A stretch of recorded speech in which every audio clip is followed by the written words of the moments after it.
Hi, my name is Ashley Beerdat. I'm a painter based in Canada, and today is Monday, June 10th, 2024.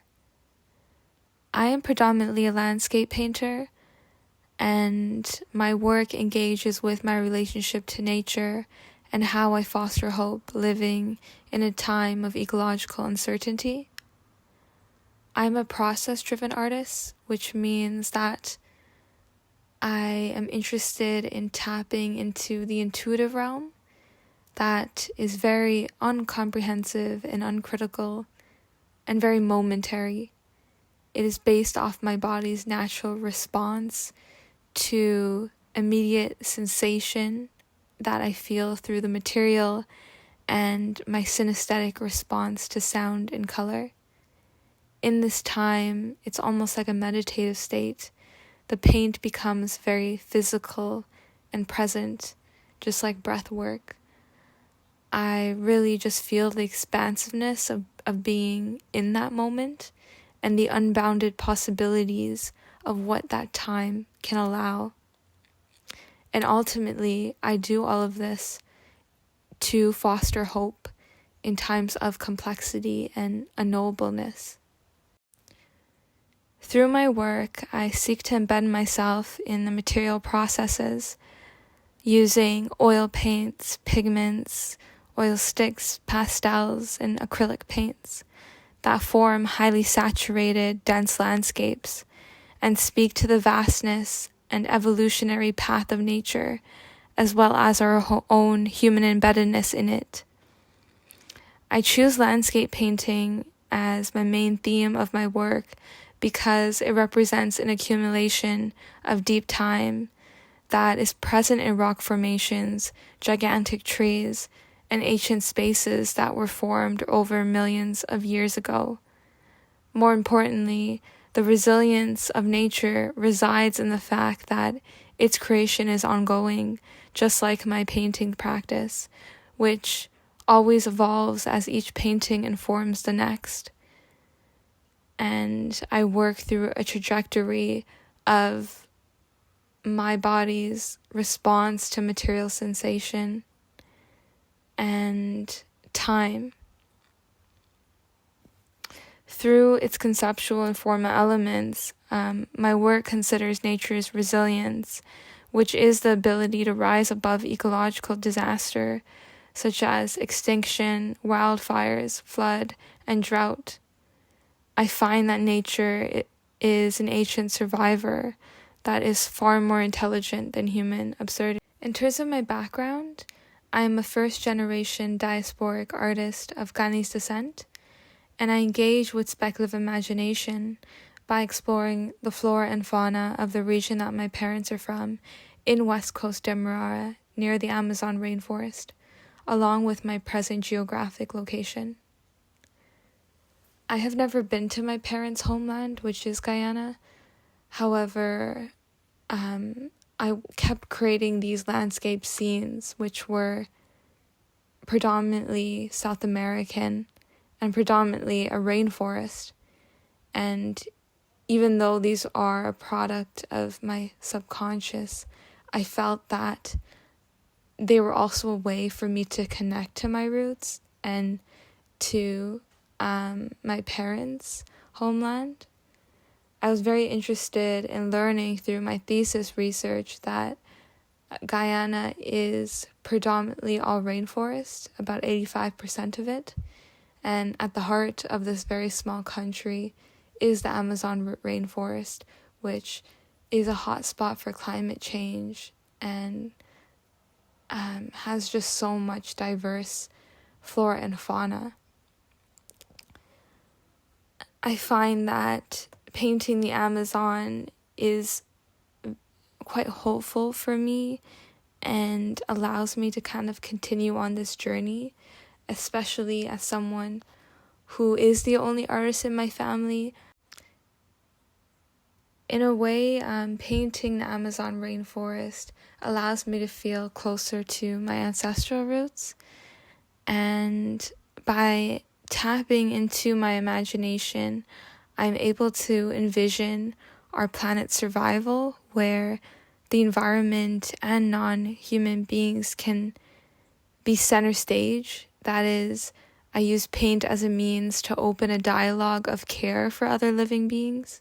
And in this process, speculative imagination becomes my call to action, opening a door of hope to dream of environmental restoration and longevity. Just like geologic formations, painting for me is an accumulation of deep time that is built through various gestures and layers of paint, arising through experimentation and intuition. An outcome of this accumulation is that the trajectory of each painting varies, and I keep challenging my own working habits to foster experimentation, the unexpected, and a sense of the new.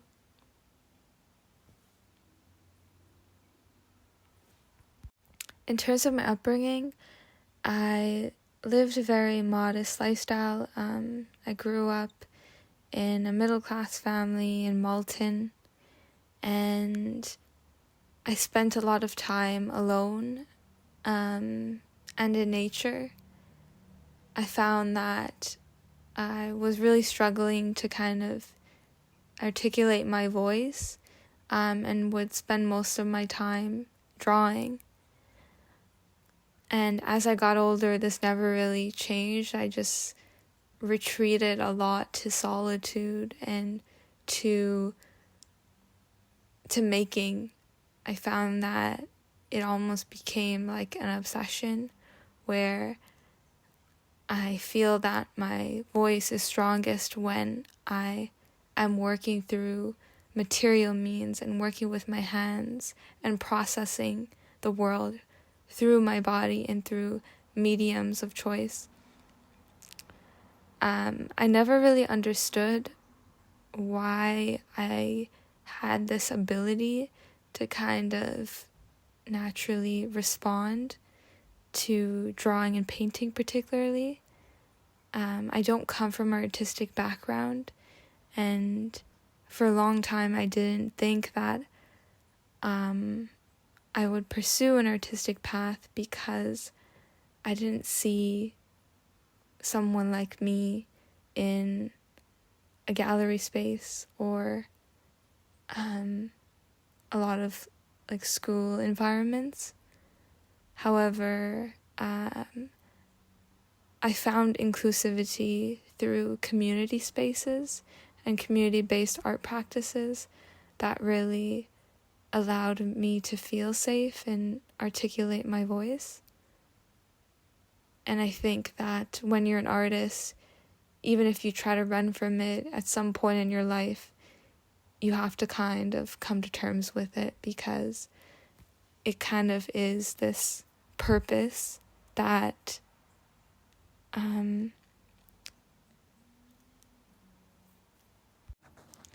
my studio practice impacts how I see the world and how I create art by allowing me to live a life that is guided by purpose and the construction of meaning. And I do this by using painting as an intervention towards envisioning a future of hope. I find that I almost see painting in everything around me.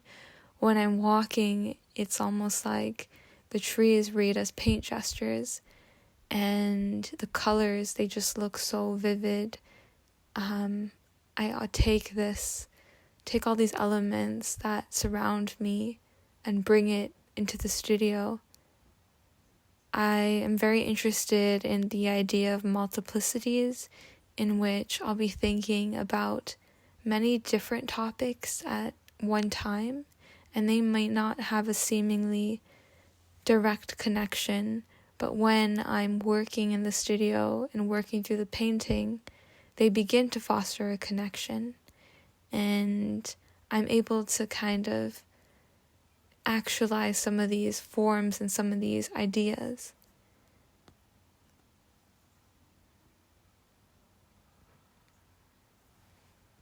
My biggest influences include artists like Gerhard Richter.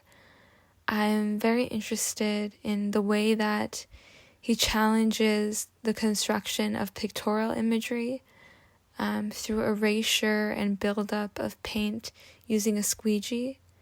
As a painter, I'm always trying to challenge my own habits and ways of navigating the pictorial construction of a canvas.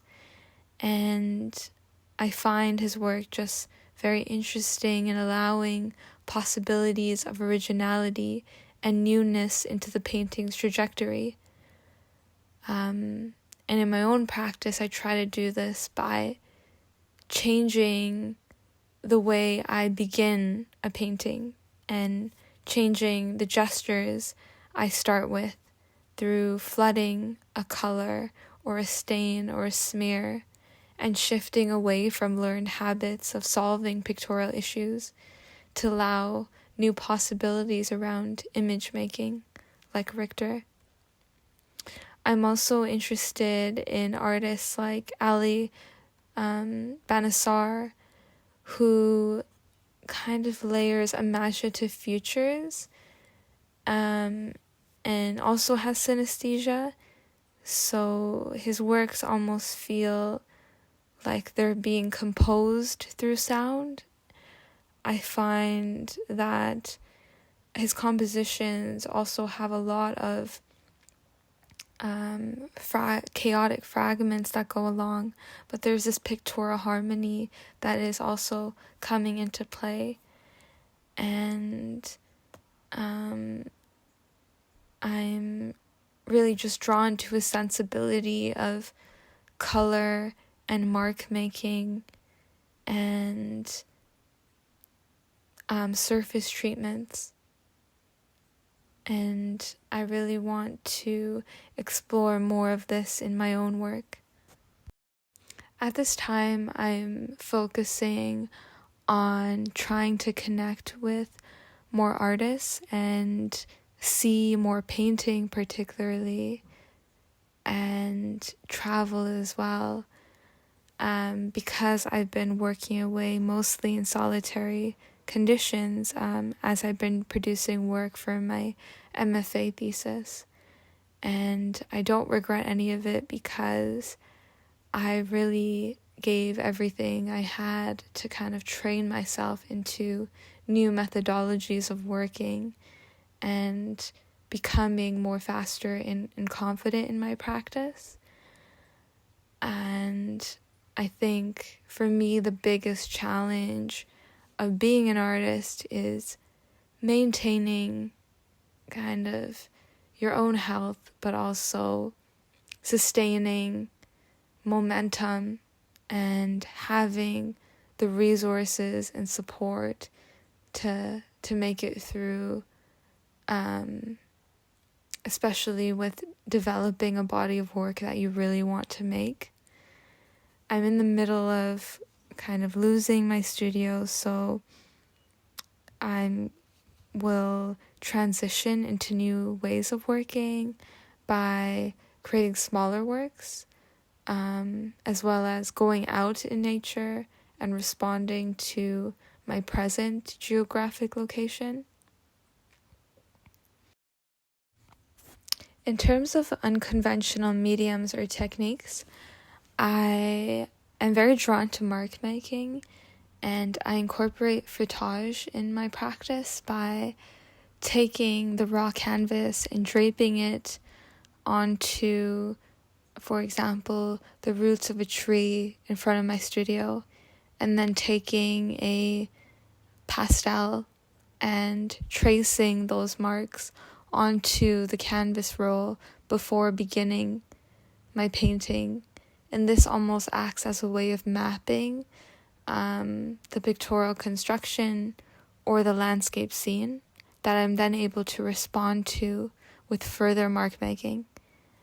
I also use unconventional tools such as cleaning supplies like sponges to pool color and to saturate color, and seep it right into the unprimed canvas roll, or broomsticks with dry mediums or dry pigments that give me these really intense saturated marks I can then drape over the canvas.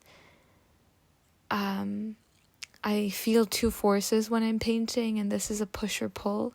Sometimes the painting will pull you in at moments, and I'm able to kind of keep responding to it and keep moving. And these moments are very energetic and very lively, but other moments can feel very quiet, where I don't move and I just stare at the painting. And at these times, the painting feels like it's pushing me out. And I need more time to be able to respond to it. And through all of that, I can then come to materialize and come to resolve the painting to a concrete form. I also listen to different types of music when I'm painting, particularly music that has a strong, intense beat or rhythm.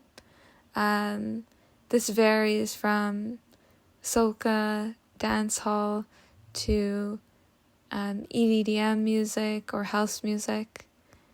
I also will listen to podcasts or poetry, and I'm kind of interested in the way that sound or writing can release an image through the imagination rather than cast it through me looking at a photograph or a visual reference.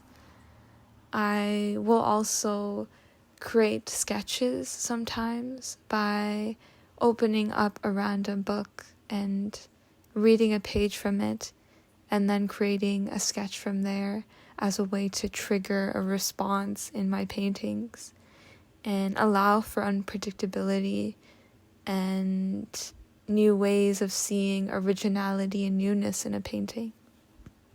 The best reaction someone had to my painting was also one of the worst responses for me, which is someone touched my painting, and although I don't want them to actually physically touch it, I was interested in why this was reoccurring for a lot of times, and I think it's because of the tactility and the ways that I use material, building it up to this intense impasto.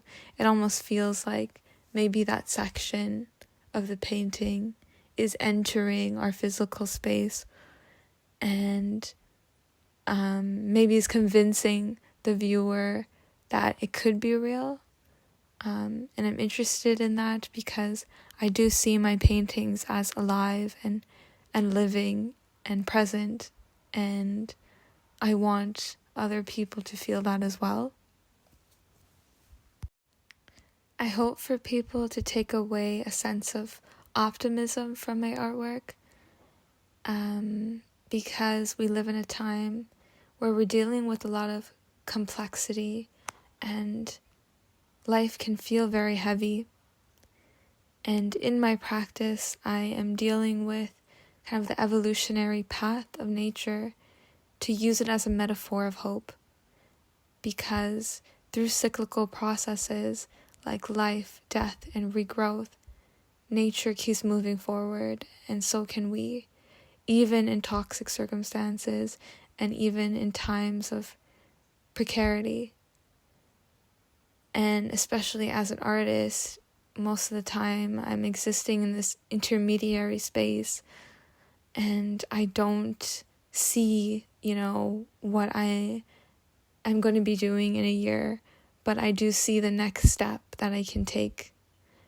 And I think that's what we all have to do right now, is just take those small steps, and eventually our seeds will grow into a beautiful garden.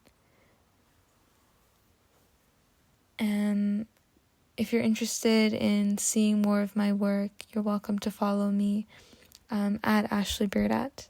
Thank you.